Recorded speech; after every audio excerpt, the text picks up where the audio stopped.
যেসব মহিলাদের বাচ্চা হতো না, আমার মা তাদের জন্য ওষুধ বানাতো। কিন্তু একটা আশ্চর্যকর বিষয় হলো, ওই মহিলাদের যে ঘরে আমার মা নিয়ে যেত, সেই ঘরে মা কাউকে যেতে দিত না। ওই ঘরে শুধুমাত্র আমাদের বাড়ির কাজের খালা যাওয়ার পারমিশন ছিল।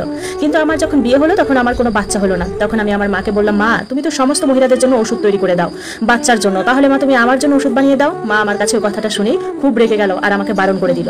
তারপর আমি আমাদের বাড়ির কাজের খালাকে বললাম আমাকে সাহায্য করতে। সেদিন কাজের খালা নিজের মুখটা লুকিয়ে দিয়ে মায়ের ঘরে গেল। মা তখন তাকে জিজ্ঞেস করলো, তুমি মুখটা চাপা দিয়ে আছো কেন? কাজের খালা বলল, তার মুখে তেলের ছিটা লেগেছে, তাই মুখ খারাপ হয়ে গেছে। তারপরের দিন সকালবেলা আমি কাজের খালার জায়গায় মায়ের ঘরে গেলাম, আর ওখানে গিয়ে নিজের চোখে যে ঘটনাটি দেখলাম তা দেখে আমার অবস্থা খুব খারাপ হয়ে গেল। আমার মায়ের নাম পায়েল। আমার মা তাদের গ্রামের সব থেকে বেশি পড়াশোনা জানা মহিলা ছিল। গ্রামের মধ্যে আমার মাই প্রথম এমন মহিলা ছিল যে ডাক্তার হয়েছিল। কিন্তু আমার মা পড়াশোনা পুরো কমপ্লিট করতে পারেনি, কারণ আমার দাদু হঠাৎ করে মারা গিয়েছিলেন। দাদু মারা যাবার পর থেকে আমার মা ডাক্তারি করা শুরু করলো। যেসব মহিলাদের বাচ্চা হতো না, তাদের মা চিকিৎসা করে ওষুধ দিত। তারপর আমার মায়ের বিয়ে হয়ে গেল। তারপর আমি এই পৃথিবীতে এলাম। এখন আমার বিয়ের বয়স হয়ে গেছে। আমার মা ঘরের মধ্যেই মহিলাদের চিকিৎসা করতো। যেসব মহিলাদের বাচ্চা হতো না, আমার মা তাদের জন্য ওষুধ বানিয়ে দিত, আর সেই ওষুধ খাওয়ার পরেই তাদের বাচ্চা হতেই হতো। আমার কাছে একটা জিনিস খুব অদ্ভুত লাগতো, সেটা হলো আমার মা মহিলাদের একটা আলাদা রুমে কেন নিয়ে যেত, সবার সামনে কেন চিকিৎসা করতো না। আমার 16 বছর বয়স হয়ে গেল, কিন্তু আমি এখনো পর্যন্ত মায়ের ওই রুমে গিয়ে একটা বারের জন্য দেখতে পারিনি রুমের ভিতর কি আছে, কারণ ওই রুমে মা কাজের মাসি ছাড়া আর কাউকেই তো যেতে দিত না। আর একটা ঘটনা আমাকে খুব অদ্ভুত লাগতো, সেটা মহিলার ওই রুমে ঢুকতো, তার কিছুক্ষণ পর থেকেই ওই রুম থেকে চিৎকারের আওয়াজ আসতো। আবার শুনে মনে হতো কোনো মহিলা যেন সন্তান জন্ম হচ্ছে, কিন্তু ওই ঘরে তো কোনো বাচ্চা জন্ম নিত না, তাহলে চিৎকারের আওয়াজ কেন আসতো?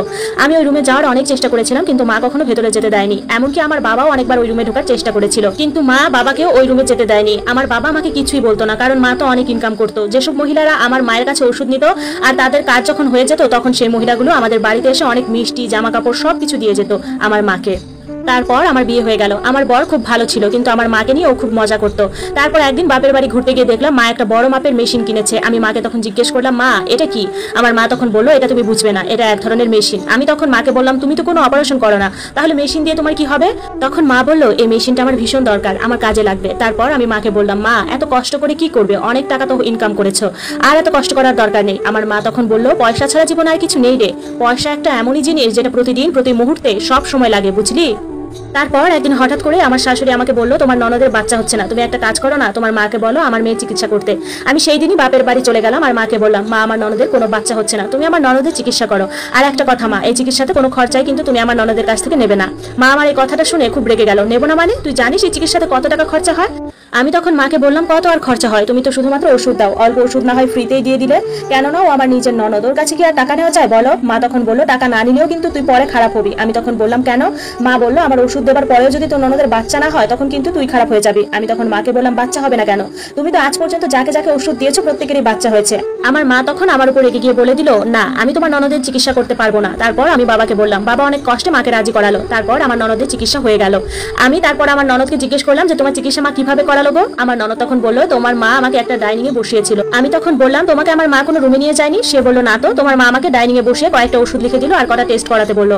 আমি এই কথাগুলো শুনে একটু অবাক হয়ে গেলাম। আমার মা সারা দুনিয়ার চিকিৎসা করাচ্ছে, সবার বাচ্চা হচ্ছে, তাহলে আমার ননদের বেলা এরকম কেন হবে? কিন্তু আমার ননদের কোনো বাচ্চা হলো না। আমার বিয়ে হলো প্রায় 2 বছর হয়ে গেল, কিন্তু আমার ঘরেও কোনো বাচ্চা হলো না। তখন আমার স্বামী বললো, তুমি তোমার মার কাছে গিয়ে বলো, তোমার মা তো সবার জন্য ওষুধ দেয়, তুমিও তোমার মায়ের থেকে ওষুধ নিয়ে এসো।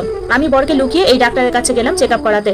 ডাক্তার চেক আপ করে বললো, আমি কোনোদিনও মা হতে পারবো না। সেদিন আমি খুব কেঁদেছিলাম আর সারা রাত চিন্তা করেছিলাম কি করব। তারপর আমি মার কাছে গেলাম আর মাকে সমস্ত কথা জানালাম যে ডাক্তার আমাকে বলেছে আমি কোনোদিনও মা হতে পারবো না।